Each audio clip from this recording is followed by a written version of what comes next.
Falaremos hoje sobre aquela que talvez tenha sido a experiência mais famosa em toda a história da física.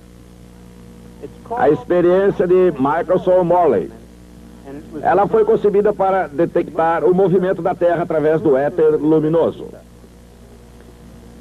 O éter foi uma invenção de físicos do século XIX para explicar como a luz podia ser transmitida através do vácuo entre o Sol e a Terra. A física tem o seu folclore e suas lendas, como qualquer outra cultura. A história de Isaac Newton e da maçã, por exemplo.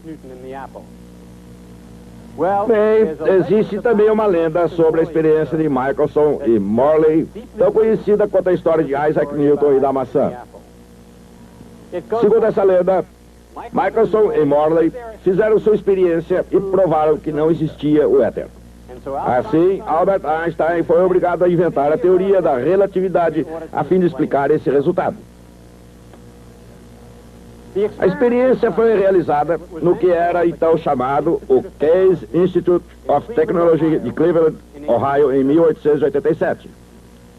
O fato de a experiência ter sido realizada em Cleveland em 1887 equivalia ao fato de a primeira real teoria da eletricidade ter saído da Filadélfia mais de um século antes. Na década de 1880, Cleveland e os Estados Unidos eram ainda um deserto científico, especialmente Cleveland, Ohio. É possível que a experiência de Michelson e Morley tenha sido a coisa mais importante já acontecida em Cleveland até Satchel Paige jogar beisebol pelos índios. O mais notável dessa história talvez seja o fato de Albert Michelson, durante os 50 anos que lhe restaram de vida, ter considerado essa grande experiência um fracasso. Hoje veremos por que isso aconteceu. 1887, época da Rainha Vitória, Rainha da Inglaterra e Imperatriz da Índia. Londres é a capital do comércio mundial. Do outro lado do canal, na Alemanha, uma criança chamada Albert Einstein comemora seus 8 anos. Faz 23 anos desde que James Clerk Maxwell apresentou suas equações para a radiação eletromagnética. Do outro lado do Atlântico, os americanos usufruíam mais de 2 décadas de paz e prosperidade desde o fim da terrível Guerra Civil. Ondas de imigrantes da Europa engrossam a população dos Estados Unidos. A fronteira ocidental está sendo colonizada e se firmando. Hoje, 1887 nos parece uma época de tranquilidade, não apenas no comércio e na política, mas também na ciência. Muitos físicos acreditavam que todas as grandes descobertas já haviam sido feitas. A física atingira um estado de perfeição decididamente etérea. De fato, o conceito do éter era um dos princípios centrais.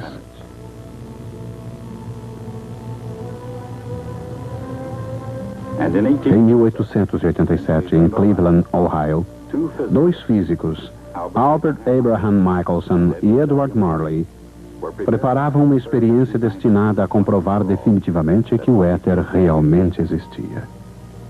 Certamente o éter existiu, pelo menos na mente dos filósofos, durante milhares de anos. Hoje podemos aceitar facilmente a ideia do espaço como um vácuo, enormes regiões do cosmos virtualmente desprovidas de matéria. Mas para os antigos, o conceito de um vazio perfeito era impossível de ser compreendido. O espaço, acreditavam eles, precisava ser preenchido com alguma coisa. Assim, a solução encontrada por Aristóteles foi o éter. Essa era a substância que preenche o que, de outra maneira, seria o espaço vazio. No século XIX, o éter passara a servir a uma necessidade mais do que simplesmente filosófica. O éter era o meio através do qual as ondas de luz do Sol se propagavam, nutrindo e iluminando a Terra.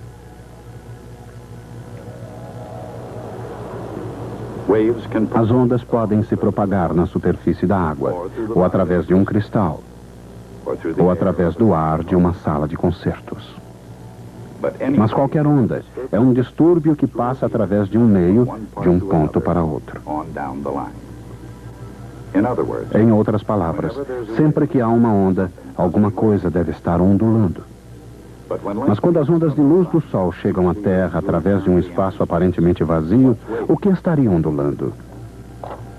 No século XIX, a resposta era tão clara quanto o próprio espaço. Era o éter.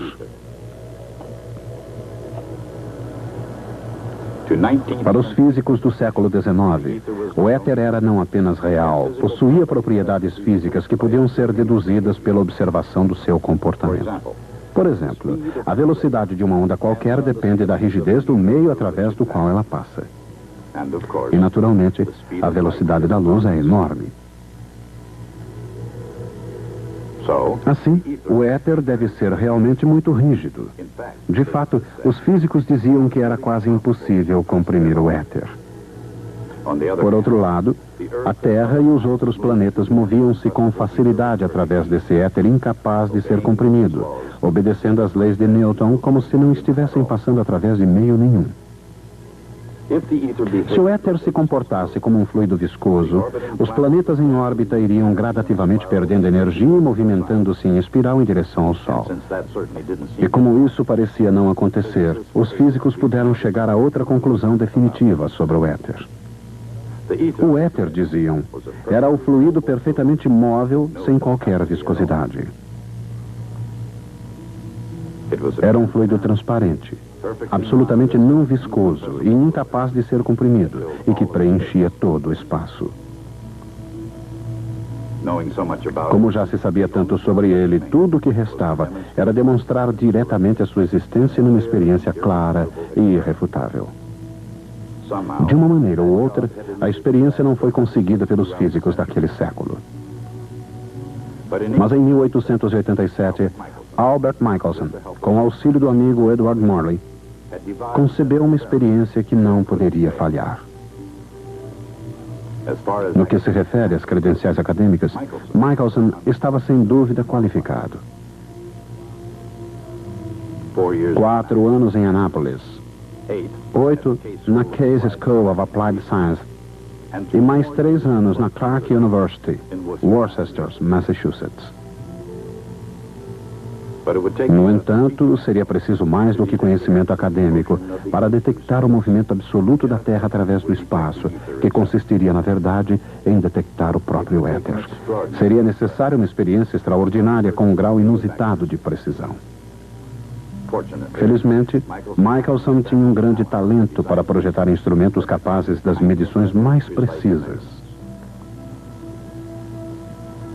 Suas primeiras medições da velocidade da luz foram mais precisas do que qualquer outra antes dele. Quando estava em Berlim, Michelson projetou um novo instrumento de notável precisão. Chamava-se interferômetro.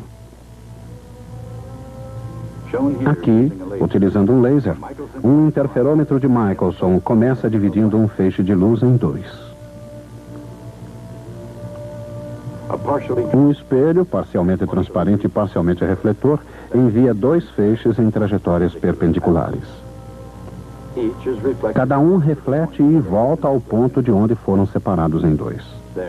Ali se combinam, formando novamente um único feixe. O interferômetro de Michelson pode ser visto como uma corrida entre 2 feixes de luz. Se a corrida termina em empate, o resultado é um ponto brilhante no centro da franja de interferência.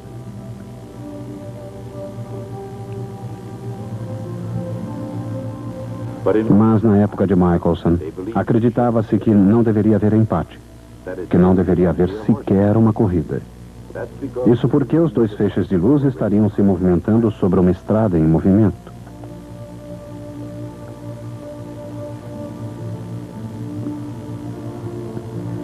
Todos suspeitavam que a Terra e, portanto, o interferômetro estavam se movendo através do éter. Assim, os feixes deveriam traçar trajetórias bastante diferentes em relação ao éter.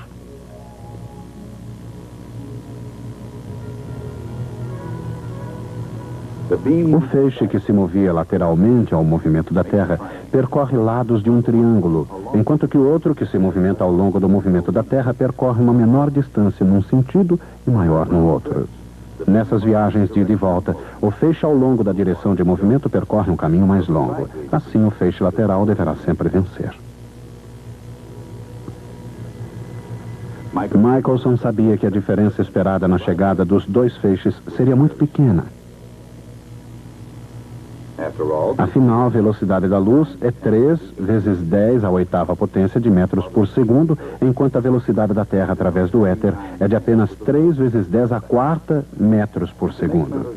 Como os dois feixes iriam para frente e para trás antes de serem comparados, sua diferença de tempo de viagem dependeria dos quadrados dessa razão. Seria uma diferença de apenas uma parte em 100 milhões. Ironicamente, essa minúscula diferença seria a prova exata que Galileu necessitara desesperadamente 3 séculos antes. A prova absoluta e concreta que ele necessitava para demonstrar que Copérnico tinha razão e que a Terra realmente se movimenta em torno do Sol. Talvez Galileu tivesse provado suas ideias se dispusesse de provas científicas concretas de que a Terra se move.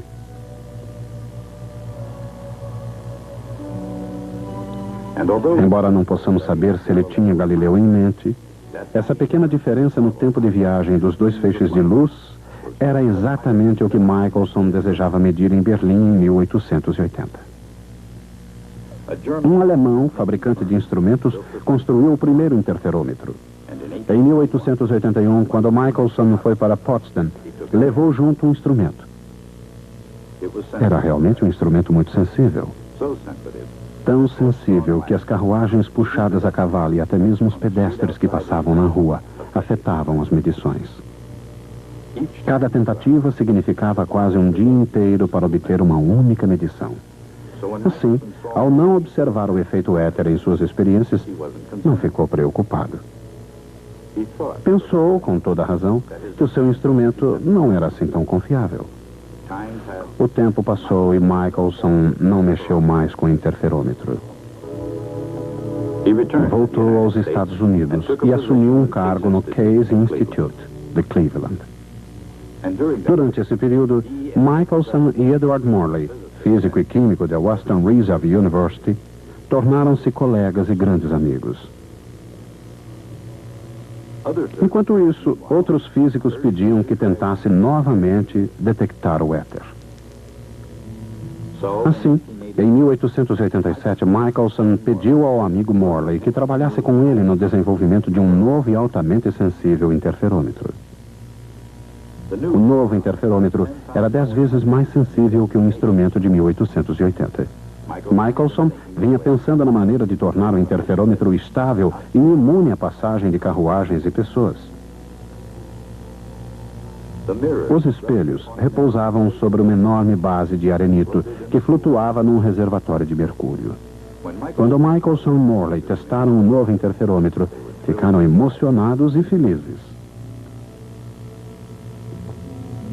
O instrumento oferecia toda a estabilidade e sensibilidade desejadas e deveria facilmente detectar a pequena diferença no tempo de viagem dos dois feixes de luz através do éter.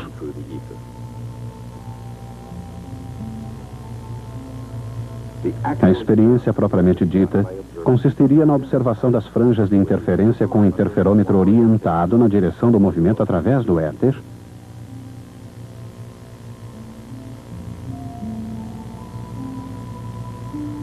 e depois girando-o.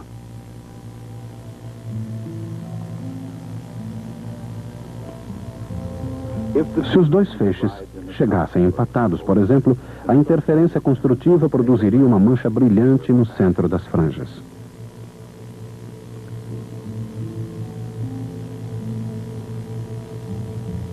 Mas se um dos feixes chegasse um pouco na frente do outro, a interferência destrutiva deixaria o centro escuro. Em outras palavras, o efeito do movimento através do éter seria observado na mudança das franjas de interferência durante a rotação do instrumento.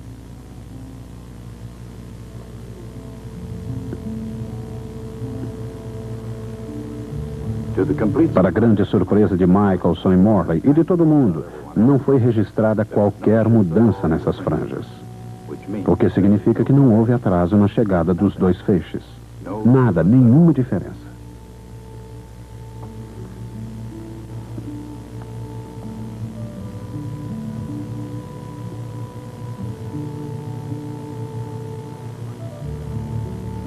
Por mais que fizessem variações da experiência, no verão ou no inverno, de noite ou de dia, o resultado era sempre o mesmo.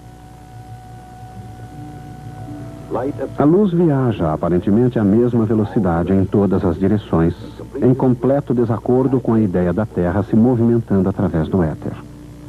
Durante os 50 anos seguintes, muitos físicos repetiam a experiência de Michelson e Morley com precisão e aprimoramento cada vez maiores, na tentativa frustrada de encontrar algum erro naquela profética conclusão.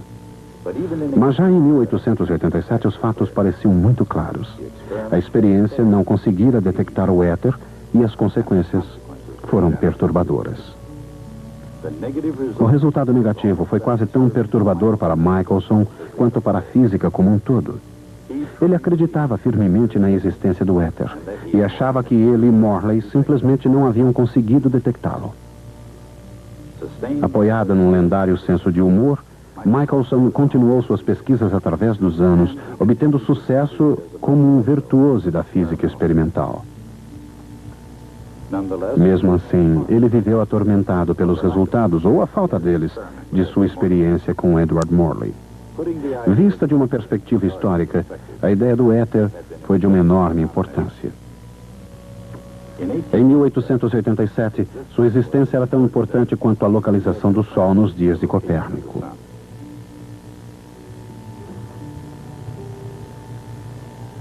Até então, nenhuma experiência fora melhor concebida, nem mais cuidadosamente executada. E na ciência, o fracasso de uma experiência como essa cria não apenas um dilema teórico, mas pode provocar reações fantásticas na comunidade científica. Em 1892, o físico irlandês J.F. Fitzgerald sugeriu que as dimensões de um dos braços do interferômetro de Morley e Michelson poderiam de alguma forma ter se contraído. Quanto poderiam ter se contraído, dizia ele, dependia da sua velocidade. Para a maioria dos físicos, a ideia de contração de Fitzgerald parecia absurda. Mas não para o destacado físico europeu Lorentz. Ele desenvolveu um modelo quantitativo para explicar o fenômeno e, durante esse processo, concebeu expressões matemáticas que transformariam a face da física. Essas expressões ficariam conhecidas como as transformações de Lorentz. Em 1899, o grande matemático francês Henri Poincaré examinou os resultados obtidos por Michelson e Morley e ofereceu então uma explicação geral, a que deu o nome de princípio da relatividade. A ideia era de que o movimento absoluto jamais seria detectado em laboratório. Será preciso surgir um tipo de dinâmica inteiramente nova, disse ele. Poincaré estava certo. Um tipo de dinâmica inteiramente nova iria surgir, mas o princípio da relatividade, que seria sua base, não tinha nada de novo. Ele remontava, pelo menos, a Galileu Galilei. Galileu dissera que um objeto em movimento tendia a permanecer num estado de movimento uniforme. Essa era a lei da inércia. A lei estava correta, pois no seu próprio sistema de referência, cada estado de movimento uniforme era um estado de repouso. Galileu não só compreendeu a lei da inércia, mas também por que ela era verdadeira. Não existe diferença alguma entre o estado de repouso e o estado de movimento uniforme. Mas, por outro lado, Albert Michelson tentara, com sua experiência, detectar o movimento absoluto da Terra. Se tivesse conseguido, teria provado que existe uma diferença entre movimento e repouso, pelo menos uma diferença que pode ser detectada numa experiência. A verdade é que, de qualquer maneira, obtendo sucesso ou fracassando, os resultados da experiência de Michelson teriam oferecido um grande dilema à física. Mas como as coisas aconteceram, o dilema estava quase além da imaginação, até mesmo da imaginação de Hendrik Lorentz. Podemos imaginar Lorentz como um lançador do Brooklyn Dodgers.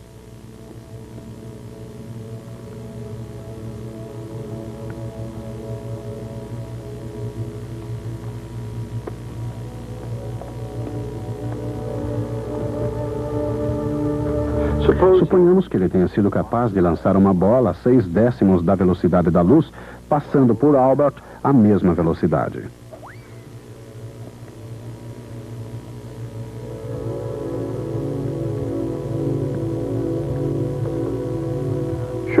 Certamente, por mais rápido que tenha sido Henry, ele pareceria muito mais rápido a Albert.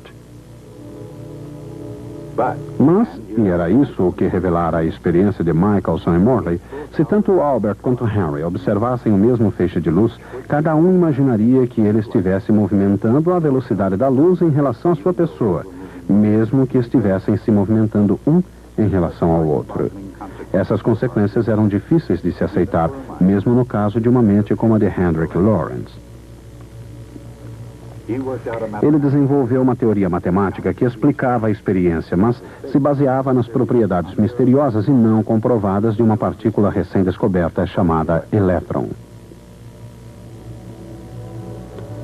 Foi preciso um homem mais jovem, um novo ponto de vista, para analisar a velocidade da luz sob uma luz inteiramente nova. Seu nome era Albert Einstein. E na física o seu caminho foi o caminho do futuro. Mas ninguém havia feito mais para iluminar esse futuro do que o próprio Albert Michelson.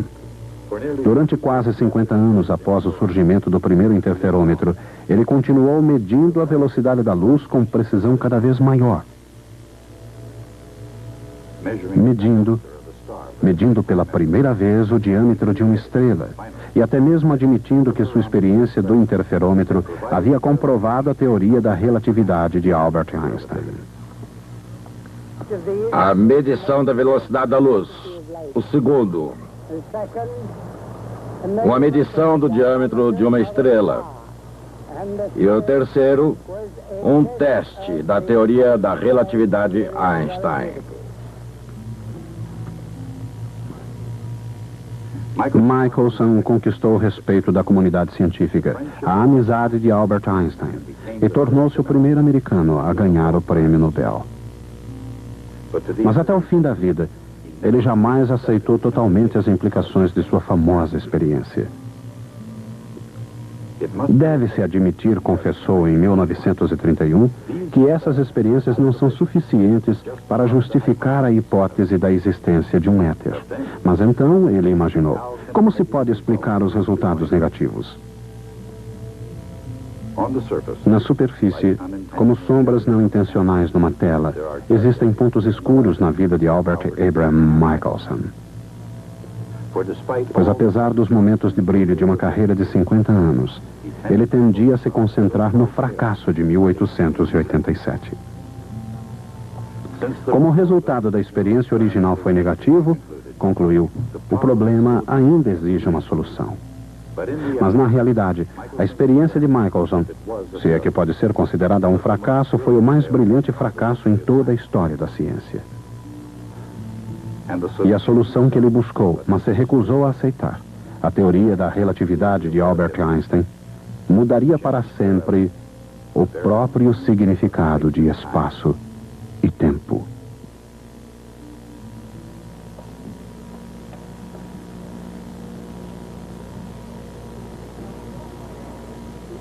Muitas vezes ensinamos física sob uma perspectiva histórica. A finalidade, naturalmente, é ensinar física e não história. Muitas vezes alteramos a história. Contamos não o que realmente aconteceu, mas o que deveria ter acontecido. Suponha que isso satisfaça algum objetivo pedagógico. Permita então que lhes diga o que deveria ter acontecido. Um funcionário do Departamento de Patentes da Suíça, Albert Einstein, deveria ter dito: Olha, a experiência de Michelson e Morley nos impele a fazer duas coisas. Uma é restabelecer o princípio da relatividade e a outra é acreditar que a velocidade da luz será a mesma para qualquer observador, independente do seu estado de movimento.